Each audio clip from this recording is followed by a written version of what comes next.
रहे थे ऐसे, हुसैन ऐसे मुस्कुरा रहे थे कि दांतों से अनवार निकल रहे थे, चेहरा जगमगा रहा था, सूरज की तरह चांद की तरह चमक रहा था।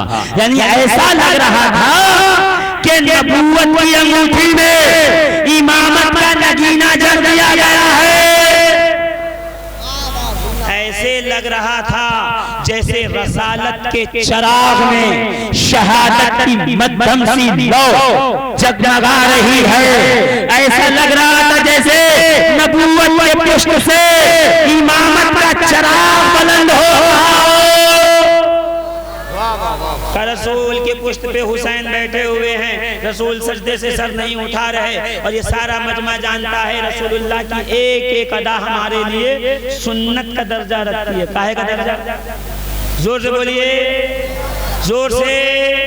रसूल ने मिसवाक करी तो मिसवाक करना सुन्नत, रसूल ने 3 उंगली से खाना खाया तो 3 उंगली से खाना सुन्नत, रसूल ने पगड़ी पहनी अमामा तो अमामा पहनना सुन्नत, रसूल ने जुब्बा पहनना तो जुब्बा पहनना सुन्नत, रसूल ने पैजामा ऊंचा पहना तो पैजामा ऊंचा पहनना सुन्नत। एक एक बात में सुन्नत का ख्याल रखने वाले ये क्यों भूल जाते हैं कि रसूल ने अपने नवासे और नवासों का नाम हसन और हुसैन रखा है, तो अपने बेटों का नाम हसन और हुसैन रखना रसूल की सुन्नत। तुझे मिसवाक का डंडा तो याद है, हुसैन नहीं याद।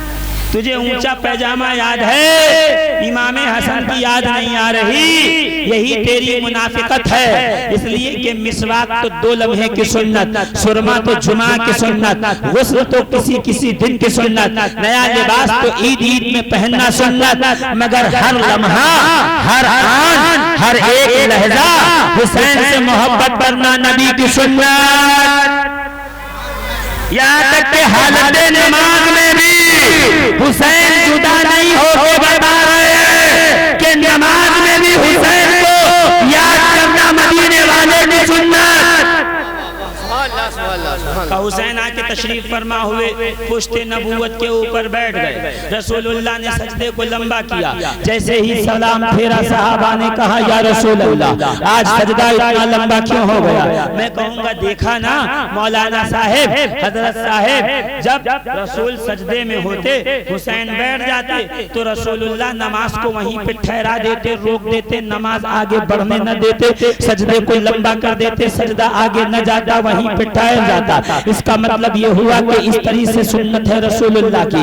अब अगर मौलाना गुलाम मदार साहब या हाजी साहब नमाज पढ़ा रहे हों और इनके घर का कोई छोटा सा बच्चा आके इनके पीठ पे बैठ जाए और इस बैठने की वजह से अगर ये अपनी नमाज के सजदे को लंबा कर दें, 10 मिनट तक सजदा करते रहे, तो कोई है इसमें से जो कहेगा मौलाना साहब बहुत अच्छा किया? ऐसे ही करना। जब जब आपका बेटा, आपका पोता, आपका नवासा आपकी पुश्त पे बैठेगा तो नबी की सुन्नत है, कोई बच्चा बैठे तो सजदा लंबा करना आप भी कर देना। है कोई जो ये फतवा दे सकता है? चले जाओ दारुल इफ्ताह में पूछो कि हमारे मस्जिद के इमाम के पीठ पर हालत सजदा में जब उनका बेटा बैठ जाता है तो वो नमाज को लंबा कर देते हैं, सजदे को तूल दे देते हैं। तो मुफ्ती जवाब देगा बिल्कुल ऐसा नहीं कर सकते। ये खासा सिर्फ और सिर्फ इमाम हुसैन का है कि जिनके लिए नमाज टहरी रहे। मेरा और आपका बेटा पुश्त पे आए तो उसको हटा के नमाज को आगे बढ़ाओ। पता चला ये नाना और नवासे की बात नहीं है,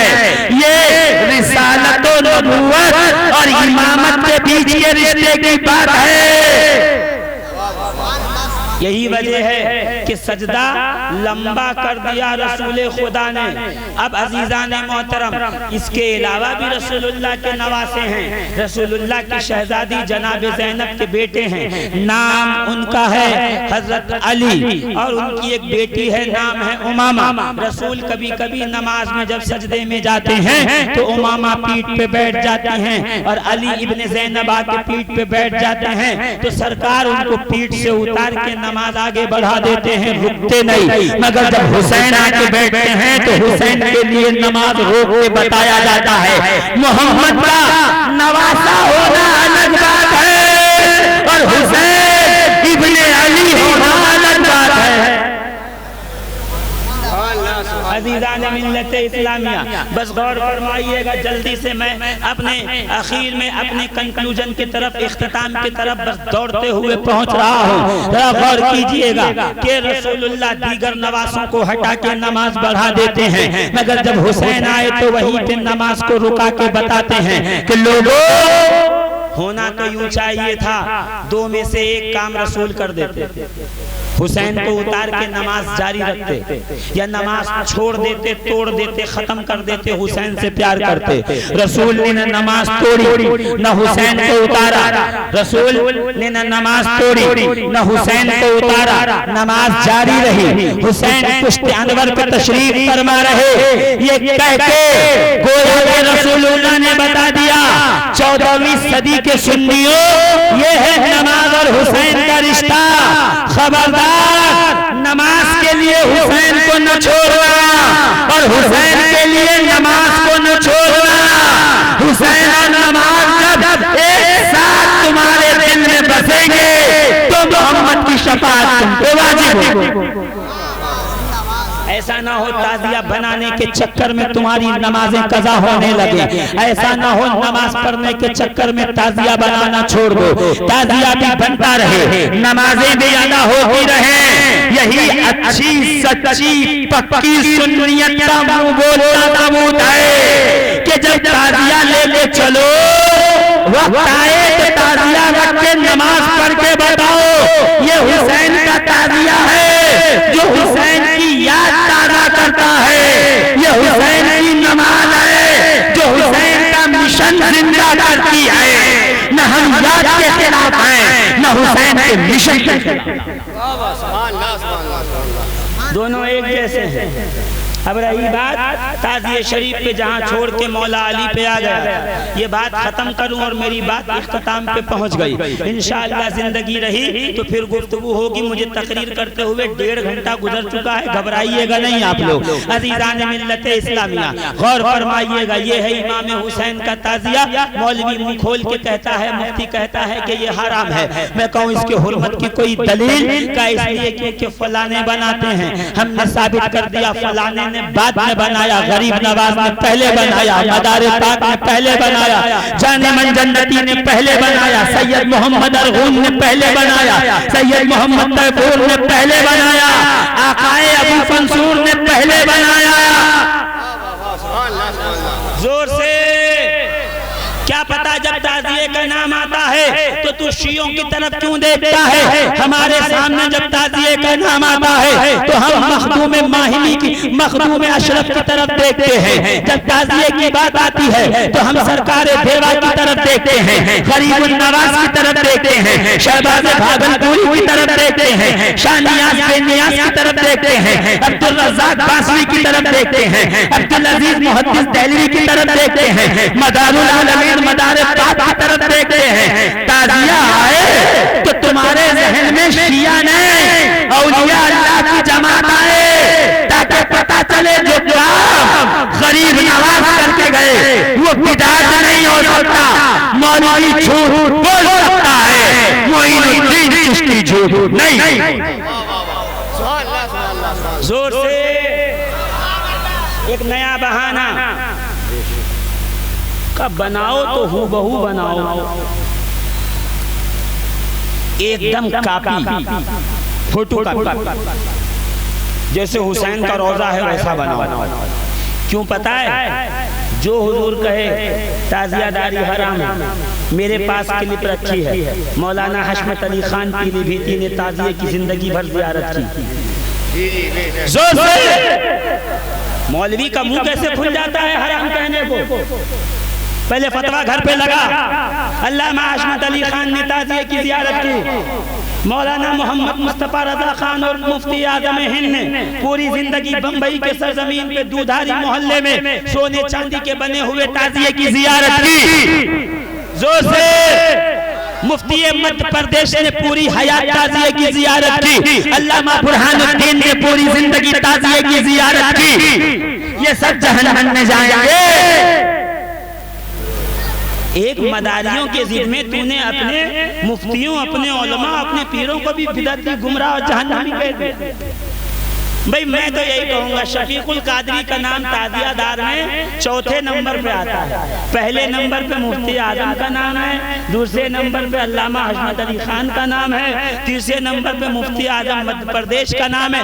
इन पे क्या फतवा लगेगा ताजिए की जियारत के सबब, वही इसमें भी लगा दे। अगर उनका ताजिए की जियारत करना सवाब है तो मेरा करना तो दुगना सवाब, इसलिए कि वो बाद में ताजियादार हुए, मैं तो जद्दी पुश्ती दादा परदादा से ताजिएदार हूं। क्या फतवा लगेगा? लड़ने की जरूरत नहीं है। जब ऐसा आए तो 4 क्लिप मुझसे मंगा लिया करें। मुफ्ती आजम हिंद ने ताजिए की जियारत की, हजरत अली खान साहब ने ताजिए की जियारत की, मुफ्ती आजम मध्य प्रदेश ने ताजिए की जियारत की। एक लंबी लिस्ट है मेरे पास। और गुजरात में बड़ौदा में एक ताजिया रखा है 300 साल पुराना, खानकाहे अजमीरिया में जितने भी बुजुर्ग हैं, जितने बुजुर्ग उलमा मुफ्ती हैं, पिछले 150 साल में सबने उसकी जियारत की है और जियारत करने बड़ौदा तक चल के गए हैं। मैं इमाम बारगाह तक, मैं करबला तक जाऊं तो हराम, और वो बरेली से बड़ौदा चले जाए तो जाए। एक कलम लगा, मैं तेरे फतवे से मना नहीं कर रहा, मुफ्ती तेरी मर्जी, जो फतवा लगा, मगर मुझ पे बाद बड़ों पे पहले। गरीब नवाज को न देख, इसलिए कि तूने तो बहुत पहले कह दिया था अजमेर मत जाओ, वहां धक्का लगता है। याद आया? एक ऐलान आया यहीं से बरेली शरीफ से 25 सफर को एक बहुत बड़े बुजुर्ग साहब ने ऐलान फरमा दिया और कहा अजमेर न जाओ, वहाँ धक्का लगता है। मैं कहूँ धक्के से बचने के लिए अजमेर नहीं जाएगा, अजमेर इसलिए जाओ कि वहाँ धक्का लगता है, इसलिए कि अजमेर की गली का कुत्ता जिस पे भौंक दे वो वक्त का वलीए कामिल बन जाता है। तुम धक्के से बचने की बात करते हो? हाँ, जो गरीब नवाज के अजमेर जाने से रोके वो गरीब नवाज का ताजिया क्या बनाने देगा?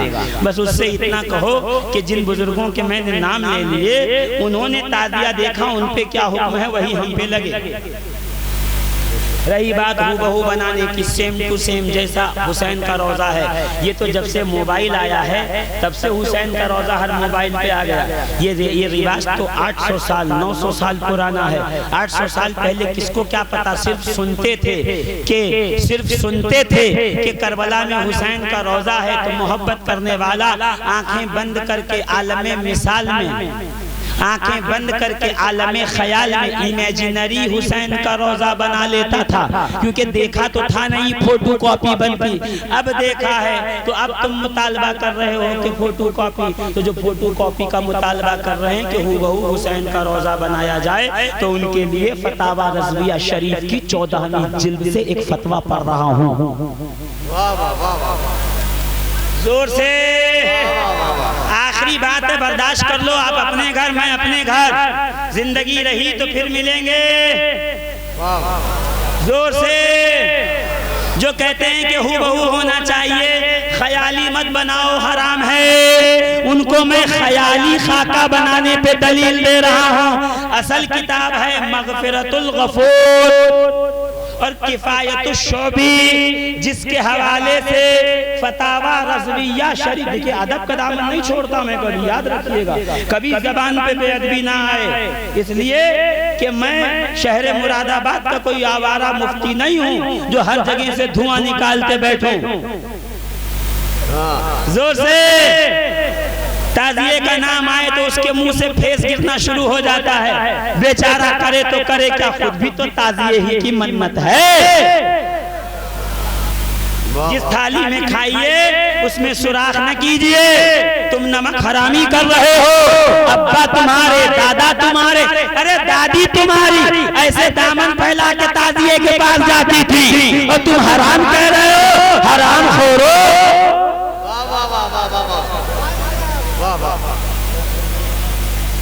लीजिए अजीजान मोहतरम, फतावा रज़विया शरीफ की 14वीं जिल्द में ये फतवा है।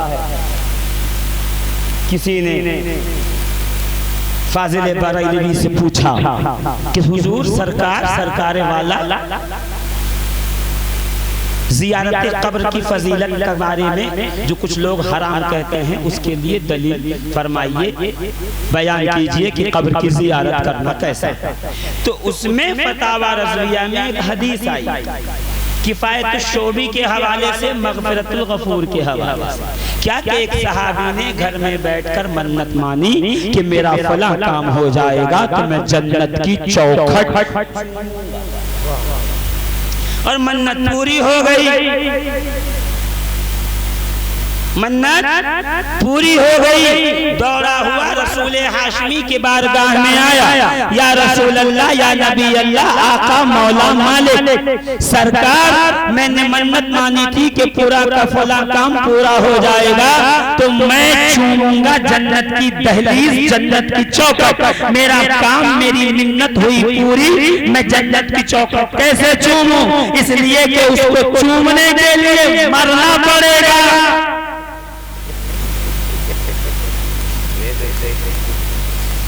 सरकार कैसे चूमूं? सरकार ने ये नहीं कहा मर जाओगे जन्नत में जाना तो चूम लेना। सरकार मुस्कुराए, मुस्कुरा के कहा घर जा, घर में अपनी माँ अपने बाप को बुला और उन दोनों के कदमों को चूम ले, तुझे जन्नत की चौखट चूमने का सवाब मिलेगा। माँ बाप के कदमों को चूम, माँ से बुलंद आवाज में बात करने वाले बेटे, बाप पर चिल्ला करके धौंस जमाने वालों सुन लो, जिसके माँ बाप उससे नाराज हो, पीर के जिंदगी भर पैर दबाते रहोगे, काम नहीं आएगा जब तक माँ बाप राजी ना हो जाए। सबसे पहला तेरा पीर, सबसे पहला उस्ताद माँ है, जिसने कोक की यूनिवर्सिटी से तुझको इस काबिल बनाया कि तू बाजार में खड़े होकर लोगों से गुफ्तगू कर रहा है। तेरी उंगली पकड़ के जिसने चलना सिखाया, खबरदार तेरी वजह से अगर उसकी आंखों में आंसू आ गए तो कयामत में जन्नत की खुशबू से भी दूर कर दिया जाए। हुजूर ने कहा घर जा, माँ बाप के कदम को चूम, जन्नत की चौखट चूमने का सवाब मिल जाएगा। कहा या रसूल अल्लाह क्या बताएं, अम्मा अब्बा दोनों का इंतकाल हो चुका है, मर चुके हैं, दुनिया से जा चुके हैं। सरकार रिसालत मुस्कुराए, मुस्कुरा के कहा कोई गल नहीं, कोई खबर नहीं, कोई फिक्र नहीं है, एक काम कर और जा कब्रिस्तान, माँ बाप के कब्रों के पैताने को चूम ले, जन्नत की चौखट चूमने का सवाब। जोर से सहाबी कहते हैं या रसूल अल्लाह, अम्मा के मरे हुए भी साल हुए, अब्बा के इंतकाल को भी साल गुजर गए, न माँ की कब्र का निशान बाकी है, न बाप की कब्र का पता, मैं छोटा था तभी चल बसे। सरकार ने कहा कोई बात नहीं, घर जा, एक लकीर थी जिसको माँ की कब्र तस्वुर कर, दूसरी लकीर थी जिसको बाप की कब्र तस्वुर कर, एक लकीर के सिरहाने समझ और एक सिरे को पैताना समझ, और उसके बाद पैताने के लकीर के सिरे को चूम ले, तस्वुर करके कि माँ की कब्र है, माँ के पैर हैं, अल्लाह तुझे जन्नत की चौखट चूमने का सवाब अता कर देगा। तो जरा सोचिए, जब हाथों से लकीर खींचकर सिर्फ तस्वुर कर लिया जाए कि माँ के कदम हैं और चूम लिया जाए तो जन्नत की चौखट को चूमने का सवाब है। जब माँ के कब्र पे तस्वुर की लकीर चूमने में हरज नहीं तो हुसैन के रोज़े के तस्वुराती खाके को चूमने में क्या जाता है। जिस तरह लकीर चूमी तो जन्नत की चौखट चूमने का सवाब, उसी तरह हुसैन के तस्वुराती खाके को चूमा तो हुसैन के रोज़े को चूमने का सवाब। दलील तो हदीस में है, तस्वुर करके चूम लोगे तो सवाब मिल जाएगा। जोर से और जोर से। दुनिया की पहली मस्जिद मस्जिद हराम, उसके बाद जितनी मस्जिद बनी सब मस्जिद हराम की नकल में। मगर बताइए दुनिया में कितनी मस्जिद आपने देखी जो काबे की तरह बनी हो हूबहू। हर मस्जिद का अपना अलग नक्शा, अलग प्लान, सीढ़ियाँ अलग, दरवाजे अलग, खिड़की अलग। जबकि सारी मस्जिदें दुनिया की नकल हैं किसकी? मस्जिद हराम की। कभी मौलवी ने कहा कि हूबहू मस्जिद हराम जैसे मस्जिद बनाओ, नहीं, सिर्फ नमाज की जगह पे सजदा को कायम करना, यह है मस्जिद। नक्शा चाहे जैसा हो, उससे कोई फर्क नहीं पड़ता। तो हुसैन की अकीदतों को रुख देने के लिए ताजिया बनाओ, नक्शा चाहे जैसा हो, उससे कोई फर्क नहीं पड़ता।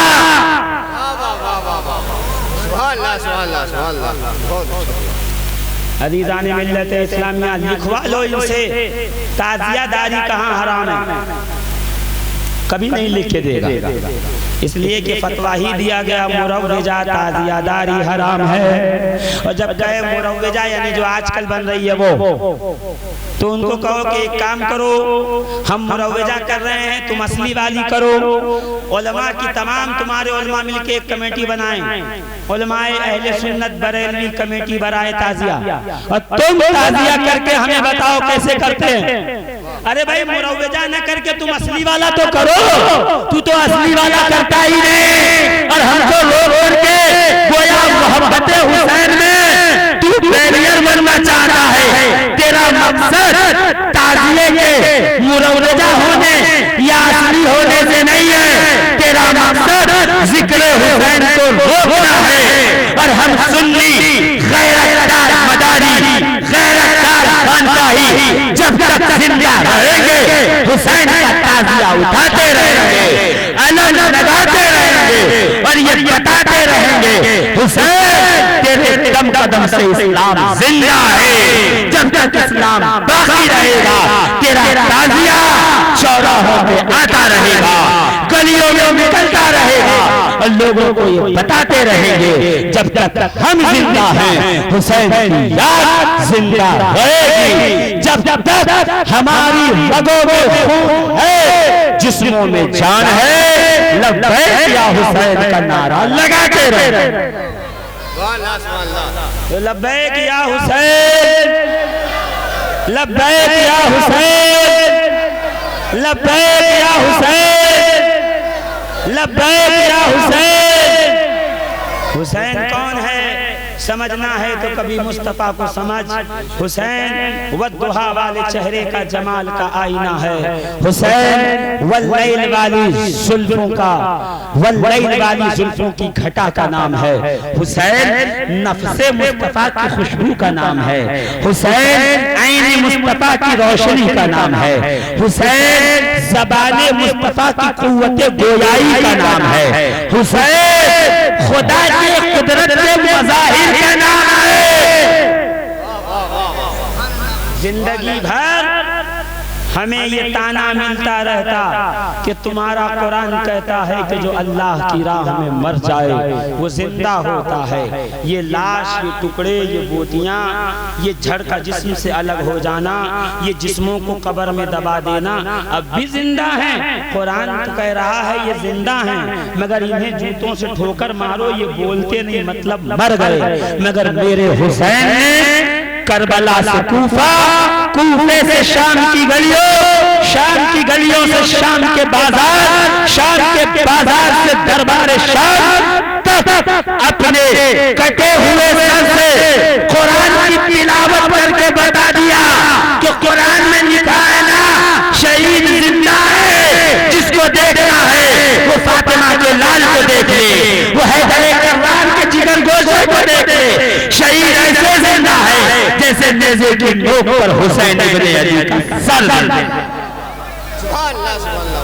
मैं कहता हूँ जिक्र हुसैन असल में मर गए, कत्ले हुसैन नहीं। अब हम हुसैन कत्ल नहीं होने देंगे, बहुत हो गया। अब सैयदों की तरफ आंख उठा के देखो तो हम बताएंगे तुमको कि हमारी गैरत किसको कहते हैं। हाँ, अब शिमर का कलेजा हम निकालेंगे, अब हुरमला के हुलकूम को हम छलनी करेंगे, अब हमारे साथ को हम तहे देख करके बताएंगे कि जब तक हुसैन से मोहब्बत करने वाले जिंदा हैं, जोर से कत्ले हुसैन नहीं, मर गए हुसैन नहीं, नहीं, क्या जिक्र हुसैन असल में मर गए यजीद है। पता लगाना है ना, सुन जो बोल रहा है वो सुन्नी है या नहीं, तो मजमे में खड़े होकर लब्बैक या हुसैन कह देना। अगर उसका चेहरा बिगड़ जाए तो समझ जाना है यजीदी पार्टी का, मगर बेग हुसैन की खाने आया है। समझ जाना पक्का ठक्का हरामखोर है, जिसको या हुसैन का नारा नहीं पसंद, खुदा की कसम वो हलाल खोर नहीं होता, वो हराम खोर। आखिरी हदीस सुन लीजिए, बात को यहीं पे इख्तिताम की तरफ ले आता हूँ। अजीज़ान मिल्लत इस्लाम, आखिरी पीछे भी कोई बोलेगा मत मत मत चालू कीजिए। आखिरी हदीस सुन लीजिए। रसूल घर में तशरीफ फरमा है, जनाब ज़हरा के घर में आए, सैयदा बैठी हैं, सरकार आगे बढ़े, बेटी का हाथ पकड़ा। कौन सैयदा पता है? बोलो, बोलिए ना। सैयदा ज़हरा कौन है मालूम है?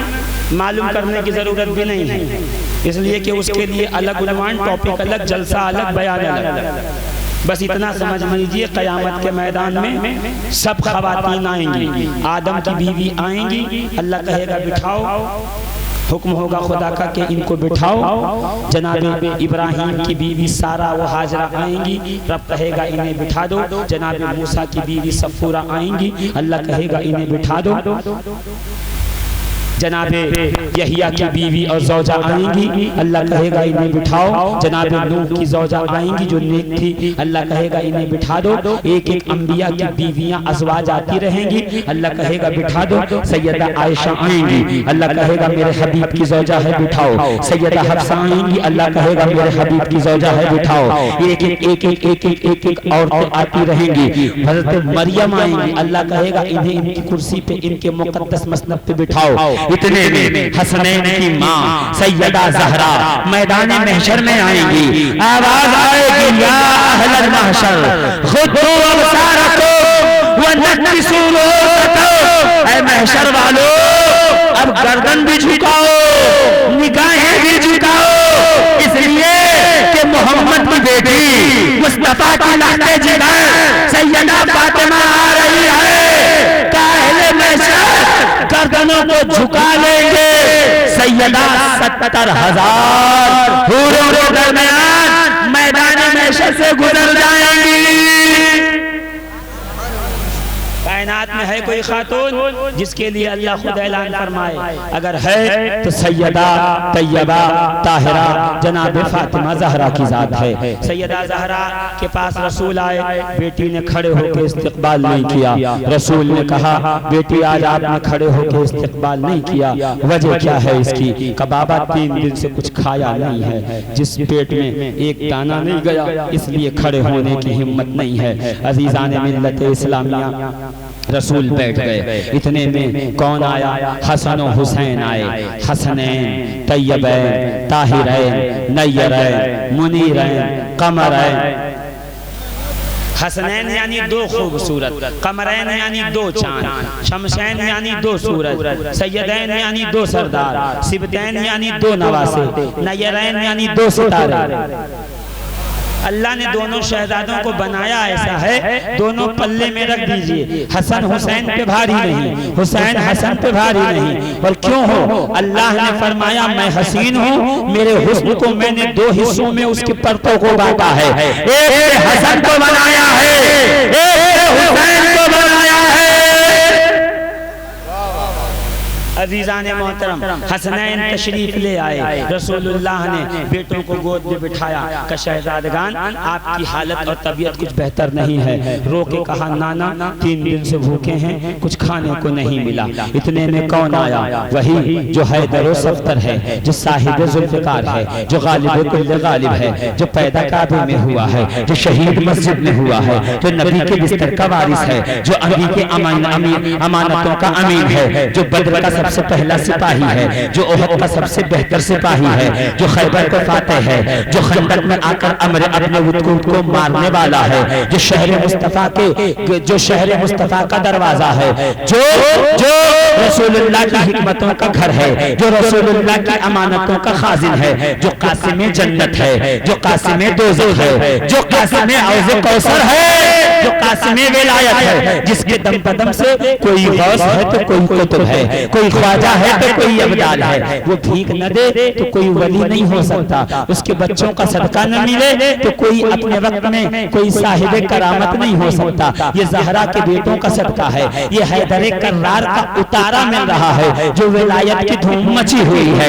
अजीज़ाने मोहतरम, इतने में हैदर सफदर आए, इतने में अली मुर्तज़ा आए, इतने में ज़हरा के शौहर आए, इतने में मोहम्मद अरबी का दामाद आया, इतने में हजरत हैदर कर्रार आए। आकर बैठ गए, कहा हैदर तुम्हारे चेहरे पे नकाहत तो कमजोरी बहुत है। कहा या रसूल अल्लाह मैं क्या बताऊं, 3 दिन से कुछ खाया नहीं। रसूल ने कहा मेरी अहले बैत मैंने भी 3 दिन से कुछ खाया नहीं, आओ मिलकर दुआ करते हैं परवरदिगार से कि वो कुछ खाने को अता फरमाए। हाथों को उठा के कहा या रब्बल आलमीन हम अहले बैत भूखे हैं, खाने के लिए कुछ अता फरमा। अभी दुआ मांगकर अपने मुकद्दस हाथों को सरकार ने नूरानी चेहरे पे मला न था कि इतने में दरवाजे पे दस्तक हुई, कोई दरवाजा खटखटा रहा है। रसूल आए, दरवाजा खोला, खूबसूरत और हसीन जवान हाथों में एक तश्त एक थाल लिए हुए खड़ा है, जिस पे पोशदान पड़ा है। सरकार लेके अंदर आए, पोशदान हटाया तो अंदर गोश्त है,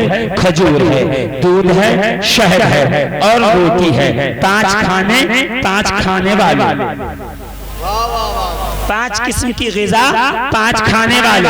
अहले बैत खाओ, अल्लाह का रिज़्क़ है। पहला निवाला तोड़ा, दरवाजे के बाहर से आवाज आई, ऐ अहले बैत खाने को दो, हम भूखे हैं, हमें भूख लगी है। रसूल ने कहा तेरा हिस्सा इस खाने में नहीं है। इतने में सैयदा को बड़ा आश्चर्य हुआ, ताज्जुब कि मेरे बाबा किसी को मना नहीं करते, आज पहली बार मना कर रहे हैं। रसूल ने कहा बेटी तुम खाओ। जैसे ही निवाला ज़हरा ने तोड़ा, दरवाजे के बाहर से आवाज आई, ऐ अहले बैत रसूल खुदा खाने के लिए कुछ अता फरमाइए, इसलिए कि बहुत मुश्किल में हूँ, भूखा हूँ और निहायत कमजोर नहीं हूँ। कहा अच्छा। रसूल ने कहा तेरा हिस्सा मेरे अहले बैत के खाने में नहीं है, निकल जा। इतना सुनना था कि अली ने कहा या रसूल अल्लाह ये क्या है? कहा अली तुम खाना खाने में तवज्जो दो। कहा अली ने निवाला तोड़ा, फिर आवाज आई कि ऐ अहले बैत एक निवाला दे दो, बहुत दिन से भूखा हो, बहुत भूख लगी हुई है, खाने का जी चाह रहा है। रसूल खुदा ने कहा हमने कहा ना तेरा हिस्सा इस खाने में नहीं है, निकल जा यहाँ से। अहले बैत में से हुसैन ने नाना का हाथ पकड़ लिया, नाना आपके ऊपर आयत आई है, साइल को झिड़को मत, साइल को दरवाजे से खाली मत लौटाओ। रसूल खुदा आप साइल को बार बार मना फरमा रहे हैं, वजह क्या है? आप तो दुश्मनों को भी देते हैं, खिलाते हैं, रहमतुल लिल आलमीन हैं, आखिर बार बार मना करने की वजह क्या है? तो रसूल मोहतरम ने फरमाया ऐ मेरी अहले बैत, असल में जो खाना देने तश्त लेके आया था वो कोई और नहीं, रिजवाने जन्नत था, जन्नत का दारोगा फरिश्ता। और उसने ये थाल देते हुए कहा या रसूल अल्लाह ये आपकी अहले बैत का खाना जन्नत से आया है। इब्लीस को मालूम हो गया है, वो ये चाहता है कि इस खाने से थोड़ा सा मिल जाए तो उसको ऊपर जन्नत वाजिब हो जाए, इसलिए कि ये जन्नतियों का खाना है, जो खाएगा उस पे जन्नत वाजिब हो जाएगी। या रसूल अल्लाह वो आए तो उसको देना मत, बेटी इसीलिए मैं बार बार मना कर रहा हूँ कि वो इब्लीस है जो इंसान की शक्ल में आकर, पता चला इब्लीस हमेशा अपनी ओरिजिनल शक्ल में नहीं आता, वो इंसानों की शक्ल में आता है, कभी फकीर बनके, कभी मंगता बनके, कभी भिखारी बनके, कभी जुब्बा पहन के, कभी अमामा पहन के, कभी पगड़ी बांध के, अलग अलग शक्ल में आएगा, उसके फरेब में पड़िएगा मत। रसूलुल्लाह ने कहा बेटा मैंने इसलिए मना किया कि ये जन्नत का खाना है मेरी अहले बैत का, और मेरी अहले बैत के खाने में इब्लीस का हिस्सा नहीं है, इसलिए इनकार कर दिया। तो अजीजों, मेरे मदारियों, हुसैन के चाहने वालों, सिलसिला मदारिया के जियालों, कादरियों, चिश्तियों, सोहरवर्दियों, साबरियों, नक्शबंदियों, हुसैनियों, सुन लो, अगर कोई मौलवी मुल्ला, कोई मुफ्ती मुफ्ता अली और हुसैन और ज़हरा का जिक्र, अहले बैत का जिक्र न करे तो गुस्सा मत करना। ये वही है जिसके हिस्से में जिक्र अहले बैत का हिस्सा नहीं है। तुमने मोहल्ले में शरबत बनाया, जग भर के लेके आए, बड़ी दाढ़ी वाले को का शरबत लो हुसैन का, वो कहेगा हम नहीं लेंगे, इसलिए कि ये बिदअत है, समझ जाना। इसके हिस्से में अहले बैत की नजर नहीं है, इसलिए कि ये इब्लीस का पार्टी का चेला है। जब किसी के सामने खिचड़े का बर्तन लेके पहुंचो और नाक मुचड़ा के कहे ये बिदअत है, हराम है, हम नहीं खाएंगे खिचड़ा हुसैन का, समझ जाना ये इब्लीस के पार्टी का है। इसके हिस्से में अहले बैत की नजरों नियाज नहीं लिखी हुई है। जो हुसैन के तबर्रुक से मना करे गोया कि वो इब्लीस है, अहले बैत का हिस्सा उस पे लिखा नहीं है। इसी तरीके से जब इस्लाम का अलम बुलंद करो और उस पे या हुसैन लिखा हुआ हो तो का मौलाना ला इलाहा इल्लल्लाह मुहम्मदुर रसूलुल्लाह लिख लो ताकि झगड़ा खत्म हो जाए। का झगड़े की बात नहीं है। मैदाने करबला में यजीदियों के परचम पे भी ला इलाहा इल्लल्लाह मुहम्मदुर रसूलुल्लाह लिखा था, हुसैनियों के परचम पे भी यही लिखा था। हम कंफ्यूज नहीं हो जाते कि ला इलाहा दोनों पे लिखा है, हक कौन सा है। का उसी दिन से हमने परचम का ला इलाहा, झंडे का ला इलाहा, अलम का ला इलाहा कलमा दिल में लिख लिया और उसकी जगह पे झंडे पे या हुसैन लिख दिया ताकि पता चले जिस झंडे पे या हुसैन लिखा है वो मोहम्मदी झंडा है, जिस पे या हुसैन नहीं लिखा है वो यजीदी झंडा। यह है मुहर्रम के अलम का निशान, यह है मुहर्रम के अलम की निशानी। तो अगर कोई हुसैन के अलम, हुसैन के ताजिए, हुसैन के खिचड़े, हुसैन के शरबत, हुसैन के मलीदे से मना करे तो घबराना नहीं, लड़ना मत, दलील न देना, दलील न मानना, समझ जाना ये इब्लीस है, इसका हिस्सा हुसैन के तबर्रुक में नहीं।